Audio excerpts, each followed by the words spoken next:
तुमने क्या बताया था? T1 को T2 के बराबर कर दे। ये कुछ समझ में आ रहा है?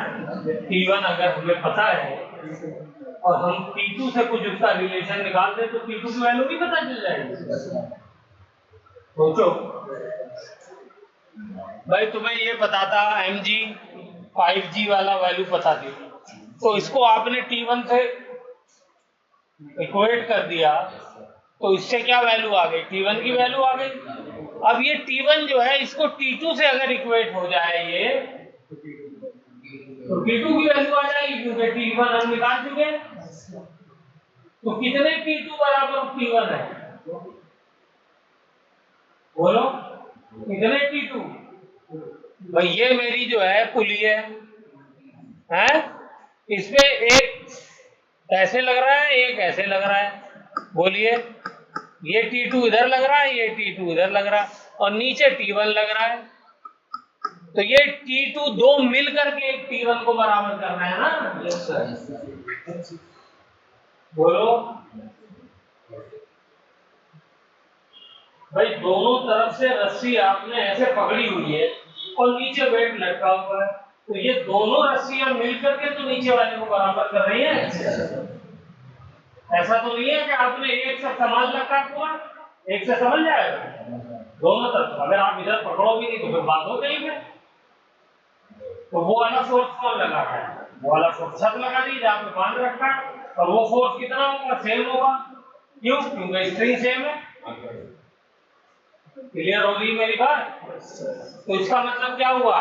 मैं ये कह सकता हूं कि T1 is equal to T2 plus T2 is equal to, बोलिए, T1 की वैल्यू आई 50 न्यूटन और T2 प्लस T2 हो गया 2T2। तो यहां से T2 की वैल्यू क्या आ गई? T2 की वैल्यू आ गई 25 न्यूटन।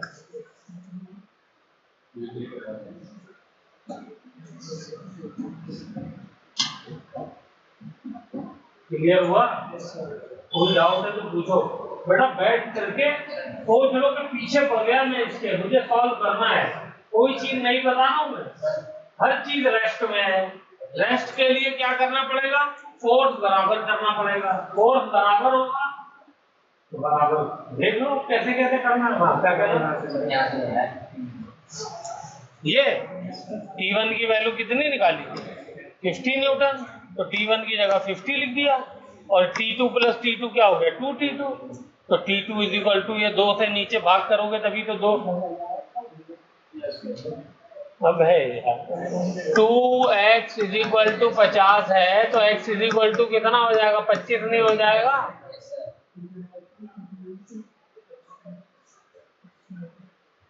बोलो क्लियर है? ओके, अब चलो मास की वैल्यू निकालो, m निकालो।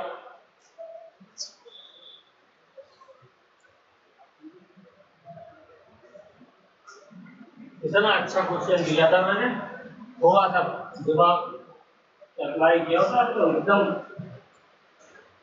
खुल गया, तारे लगे।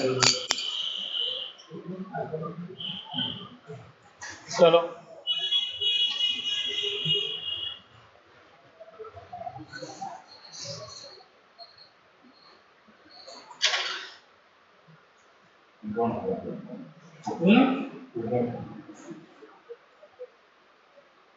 टू 2.5।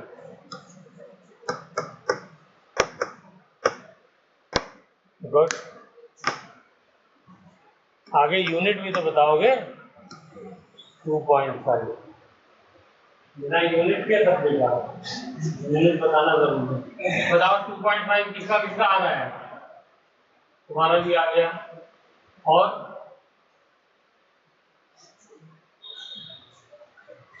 नीचे क्या लग रहा है? mg।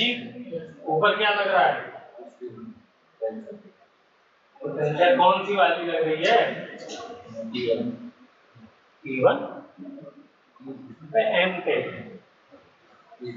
V2 लग रही है ना? क्या ये चल रहा है? नहीं चल रहा, रेस्ट पे है, तो दोनों बराबर होनी चाहिए। तो T2 is equal to mg।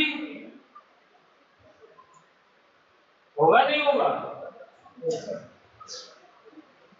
हाँ भाई, क्या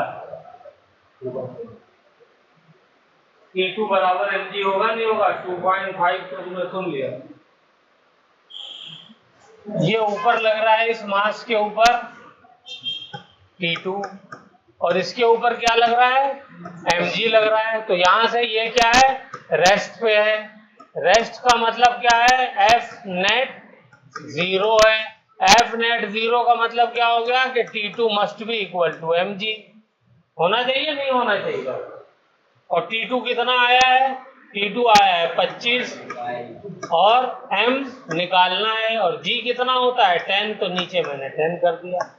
तो मास इज इक्वल टू क्या हो गया? 2.5 kg। G से डिवाइड हो जाएगा ना इधर आकर के।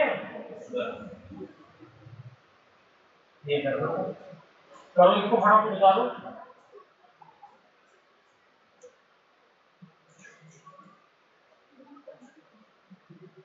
ये वाला जो है इसको यहाँ करने के बजाय यहाँ कर दो, यहाँ तो इसी जगह है।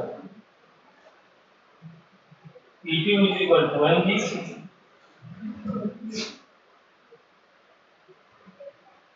और T2 की वैल्यू लिखो। T2 की कितनी वैल्यू आई है? T2 की वैल्यू कितनी पहले कैलकुलेट करते हो?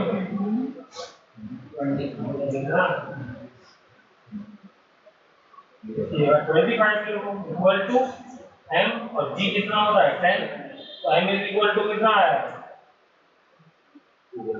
और m इज इक्वल टू 2.5 इसमें g हो गया। T3 कितना आएगा? बोलो। T3 भी बिल्कुल आसान है। ऊपर लग रहा है T3, बोलो, और नीचे क्या लग रहा है? T2 लग रहा है। तो ये दोनों बराबर हैं। तो T3 is equal to 2T2। 2T2 मतलब हो गया 50 न्यूटन। इसमें भी 50 न्यूटन का फोर्स लगेगा। सारी टेंशन निकल गई और मास भी निकल गया। अभी भी कोई डाउट हो तो पूछो। चलो दोनों मास का एफबीटी बनाओ जल्दी से। 53 times of power to 2 power to 5 metre. कैसे? कॉपी में बताओ, वहां मत बताओ, कॉपी में बताओ। T3 कहाँ है? ये किसके किसके बराबर है? इस T3 के बराबर क्या क्या है? ये डायग्राम में बताओ।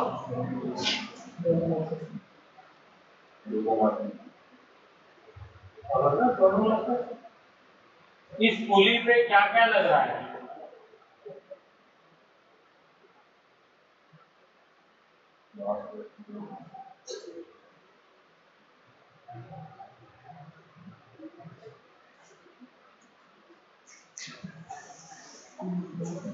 ये यहाँ जिसको करना है ये पुली, इसको ये टेंशन लग रही है ठीक है। और इस पे क्या लगा है? इधर टेंशन लग रही है, इधर ये वाली टेंशन कितनी है? क्या है? T2 है ना, और इधर T2। तो T3 किसके बराबर है? इन दोनों T2 के सम के बराबर है ना। बोलो। यहाँ पे थोड़ी देखना है, यहाँ देखना है जहाँ पे जिसके ऊपर हम निकालना, ठीक है। और ये कितना है? ये भी 25 है, ये भी 25 कितना है? इसकी आगे नहीं आगे?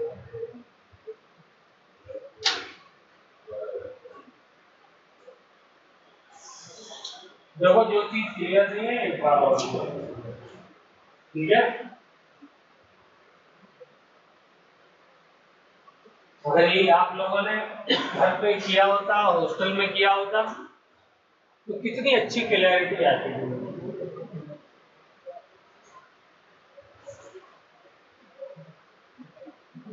लेकिन यहाँ पे आकर के वही चीज करानी पड़ रही, खाली अपना डाउट पूछे होते हैं यहाँ पे।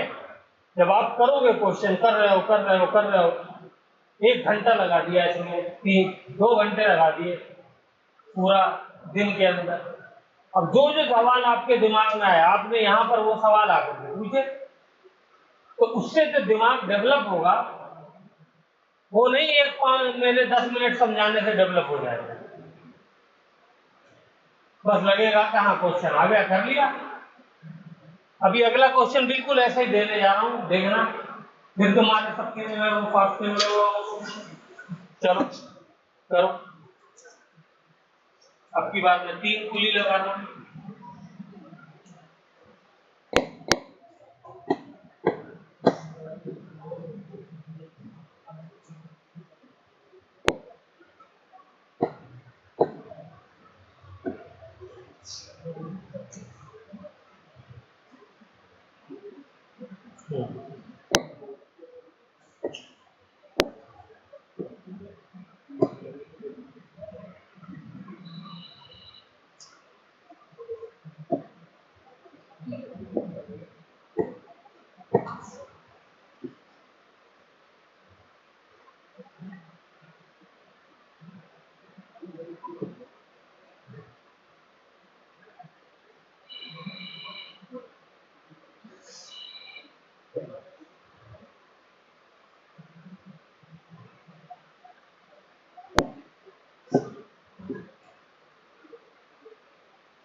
ये अदनान एक ही रस्सी है, फिर मत बना देना कि 5 रस्सी हैं 6 रस्सी हैं।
चलिए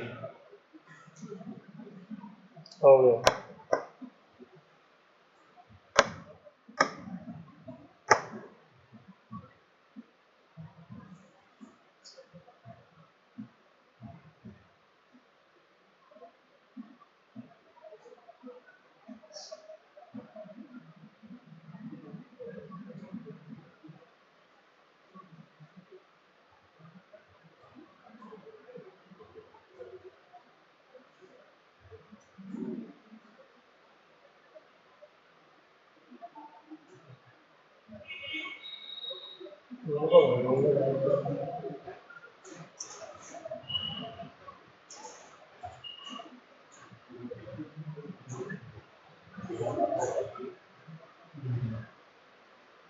यस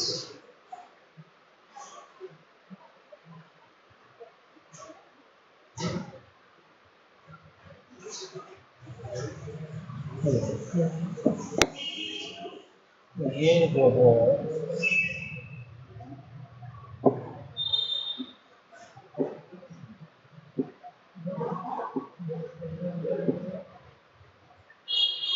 इधर लाइट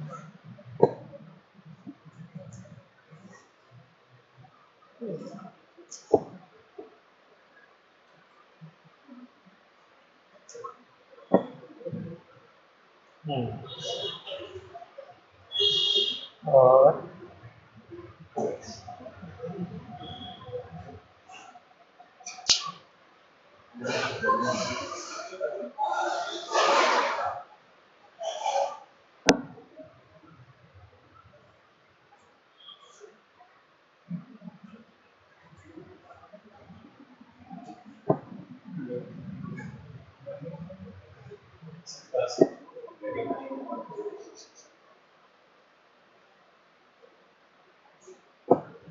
वरना यही नहीं समझ में आ रहा था कि रस्सी जा कैसे रही है। चलिए आप ठीक हुआ।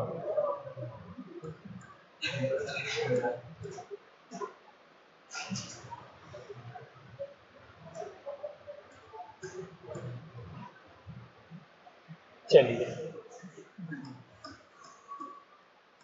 ट्राई करिए बिल्कुल वैसे ही। पहले देखिए स्ट्रिंग कितनी है और इनका मास दिया हुआ है, ये है 10 kg।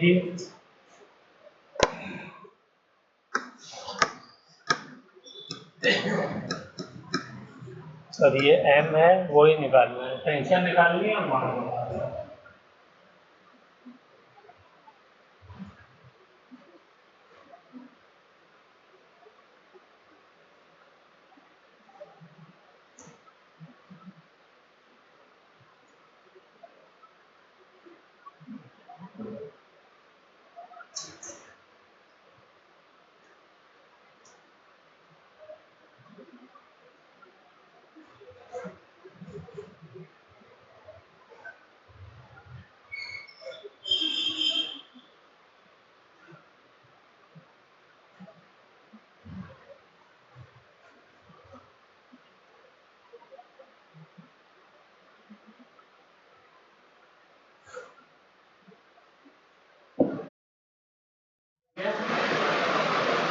जल्दी उतारिए।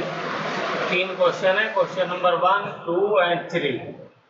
पहले वाले में क्या क्या फाइंड करना है क्वेश्चन 1 में वो यहाँ लिख देता हूँ। एक तो टेंशन निकालनी है, दूसरे मास निकालना। ठीक है, ये क्वेश्चन की कहानी खत्म। अब आ जाइए इस वाले पे। यहाँ पर ये इक्विलिब्रियम में है तो यहाँ पे आपको फोर्स निकालना है, टेंशन निकालनी है और एंगल थीटा भी निकालना है।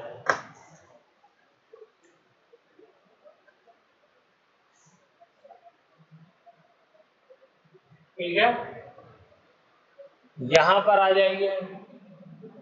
यहां पे आपको टेंशन निकालनी है और बेसिकली आपको क्या निकालना है, फोर्स निकालना है।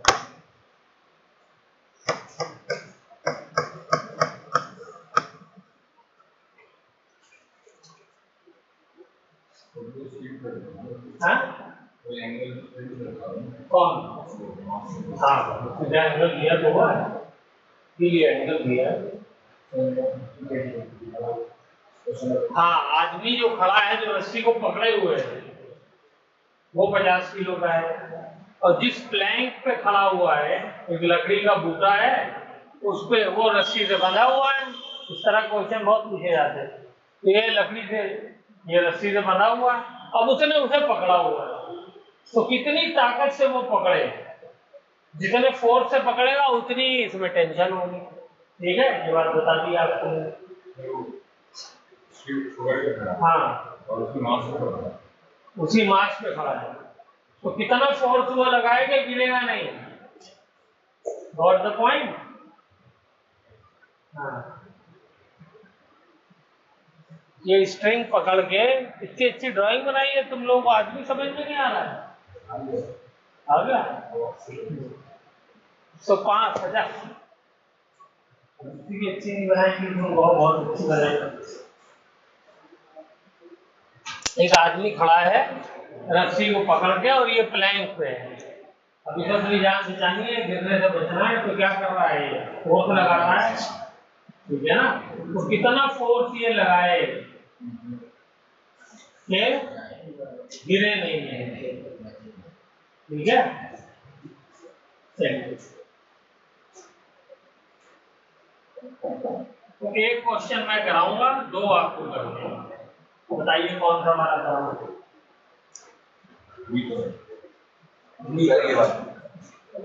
ये वाला तो बिल्कुल पहले जैसा है यार।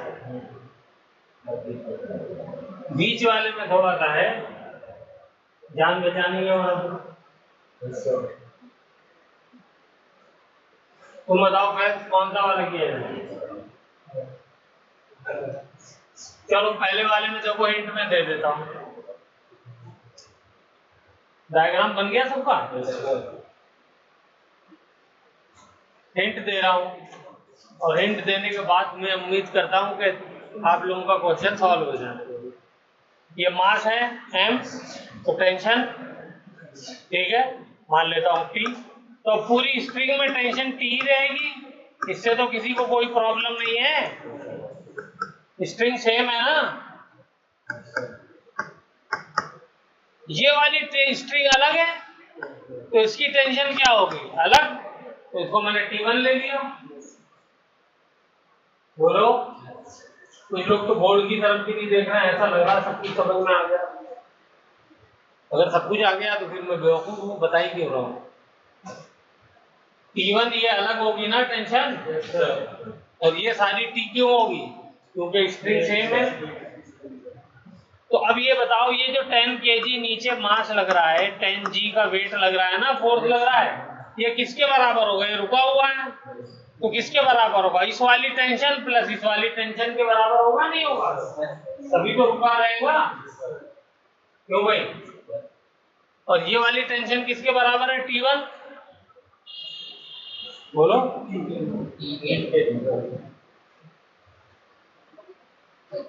ये जो T1 है किसके बराबर है? 2T के बराबर। ये पुली है, एक T इधर लग रहा है, एक T इधर लग रहा है, तो T1 किसके बराबर हो गया? 2T के बराबर हो गया ना। और ये जो वेट है ये किसके बराबर है? ये बराबर है T1 प्लस T के, क्योंकि 2 रस्सियों ने रोका हुआ है ना। एक रस्सी की टेंशन है T, दूसरे की है T1। चलो ये बता दिया, अब इसको कर लेना। इसमें क्या करोगे, ये टेंशन यहाँ लग रही है, इधर ये लग रही है, टेंशन सेम रहेगी, स्प्रिंग सेम है। इस टेंशन को, अब ये फोर्स मैंने लगाया है, तो उस फोर्स की वजह से क्या है, मास जो है यहाँ आकर के रुक गया है। तो इस फोर्स को कौन बैलेंस कर रहा है? इस टेंशन का अब मैं क्या करूंगा, 2 कंपोनेंट करूंगा। ये वाला एंगल थीटा है, तो ये वाला एंगल थीटा हो जाए। बोलो क्यों थीटा हो जाएगा, बताओ। बोलो बोलो बताओ। हाँ दिख ही नहीं रहा, अब दिखा।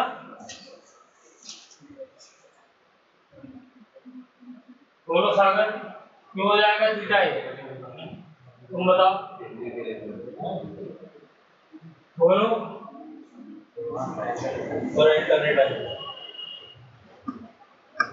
जब भी दो पैरेलल लाइन होती है और कोई इसको कट करती है तो ये एंगल सेम होता है।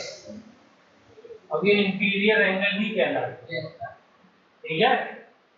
ये वाला एंगल इस वाले एंगल के बराबर होता है, ठीक है? इसको याद रखो। ये 9th क्लास में, अभी भी 9th की बुक उठा करके देख लो, ये बार बार यूज हो रहा है।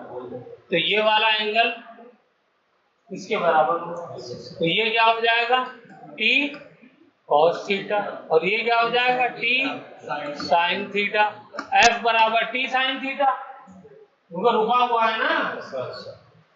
और नीचे क्या लग रहा है? एम जी, एम जी बराबर टी कॉस थीटा, रुका हुआ है ना, तो रुका है तो फोर्स बराबर होना चाहिए ना दोनों तरफ। क्यों भाई, दीदा भी क्या है दोनों? उसके बाद भी आप कर लेंगे तो मैं आपके हाथ जोड़ के नमस्कार करूंगा, ठीक है? कई चीजें पूछी है ना, 3 पूछी है, ठीक है? चलो इस पे आते हैं हम लोग।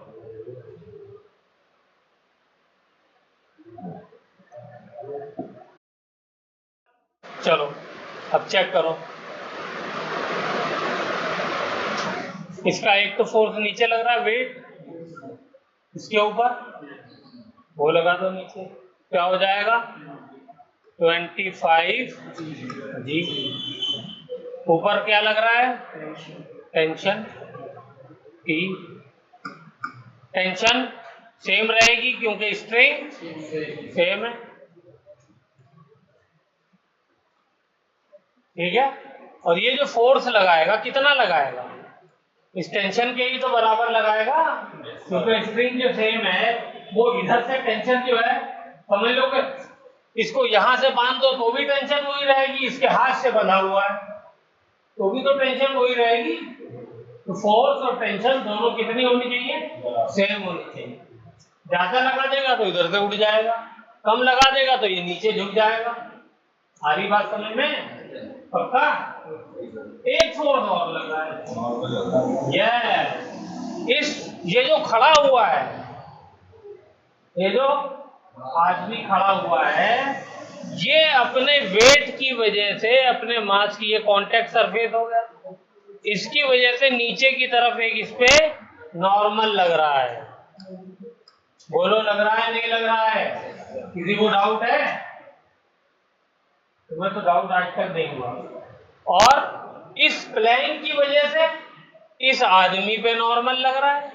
हाँ, इसको मत भूल जाना, आदमी इस पे लगा रहा है और प्लेन इस पे लगा रहा है, एक्शन रिएक्शन पेयर, तो एक नॉर्मल लग रहा है।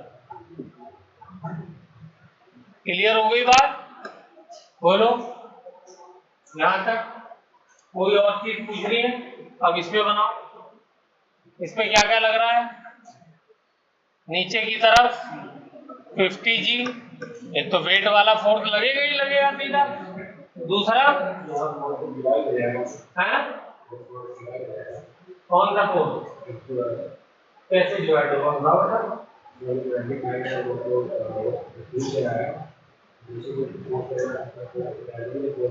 नहीं तो वो जो फोर्स लगा रहा है, इतना थोड़ी लगा रहा है कि वो ऊपर उठ गया है, उससे डिवाइड नहीं होगा, ठीक है? वो उस पे रेस्ट पे रुका हुआ है, ठीक है? अगर वो इतना फोर्स लगा रहा होता कि उसको उठा लिया होता उसने, या उसका कुछ वेट उठा लिया होता, उसकी मुश्किल प्रॉब्लम नहीं कर पाओगे, अभी आसान वाली करो, ठीक है? बस यूं समझो, तुम यहाँ खड़े हो और रस्सी को ऐसे पकड़ो, ठीक है? तो ऊपर से मान लो कोई ऊपर छत पे वो तुम्हें खींच रहा है, तो अगर उसने इतना ज्यादा फोर्स लगा दिया कि तुम जमीन से उठने लगे, तो अब तुम्हारा वेट, जो तुम्हारा क्वेश्चन है, अब तुम्हारा वेट क्या होगा? वो जमीन पे कम होने लगेगा। लेकिन अगर इतना उठने नहीं लगा है, सिर्फ तुम दोनों का खींचने वाला फोर्स दोनों बराबर है, तो तुम्हारा वेट पूरा का पूरा लगेगा जमीन पे। सारी बात समझ में? कोई डाउट किसी के मन में हो तो अभी पूछ ले। तो नीचे लग गया 50G। और बताओ क्या लग रहा है? नॉर्मल लग रहा है। Very good. ऊपर नॉर्मल लग रहा है। कौन लगा रहा है नॉर्मल? प्लैंक लगा रहा है। और टेंशन जो बंधा हुआ है उसके हाथ से मान लो बंधी हुई है रस्सी, उसने पकड़ नहीं रखी, बांध दिया। तो मैं अपनी इमेजिनेशन के लिए आसान करने के लिए, तो तीसरा क्या हो गई? टेंशन। और टेंशन को ही हमने क्या कह दिया? फोर्स। आई बात समझ में? डायग्राम बन गया है? अब लिख भी दिया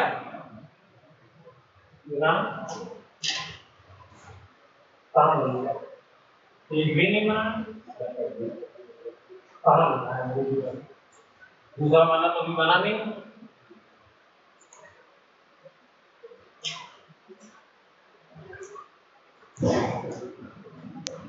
मेरा साला किसी दिन हार्ट फेल हो जाएगा।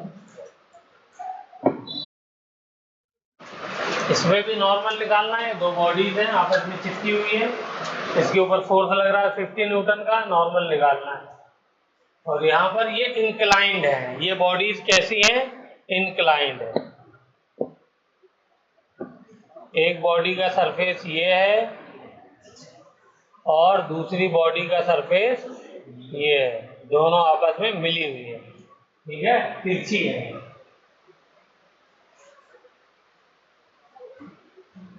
इनके बीच में क्या नॉर्मल लगेगा? ये भी निकालना है। एक ही बना लो बड़ी और बीच में फिर लाइन खींचे जाए। और इतनी बड़ी जरूरत वाला हाँ, मोटी सी लाइन बनाओ ताकि पता चले कि दोनों की जो है वो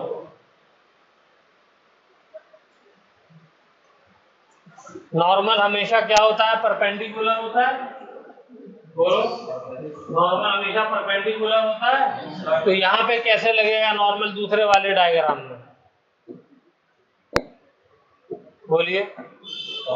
सरफेस के परपेंडिकुलर ऐसे। ये एंगल 90 डिग्री का होगा। ये मैंने हिंट दे दिया है। समझिए? ओके। और यहाँ पर तो ऐसे ही लगेगा, इसमें तो कोई डाउट ही नहीं है। हाँ, क्या पूछ रहे हो? हाँ, 53 डिग्री एंगल ये वाला जो है 53 डिग्री। यहाँ पे आपको क्या करना पड़ेगा? नॉर्मल को रिजॉल्व करना पड़ेगा। उनके डायरेक्शन में फोर्सेस होनी चाहिए, एक ही डायरेक्शन में, अपोजिट डायरेक्शन में। चलिए, तो ये हो गया। ये हमारा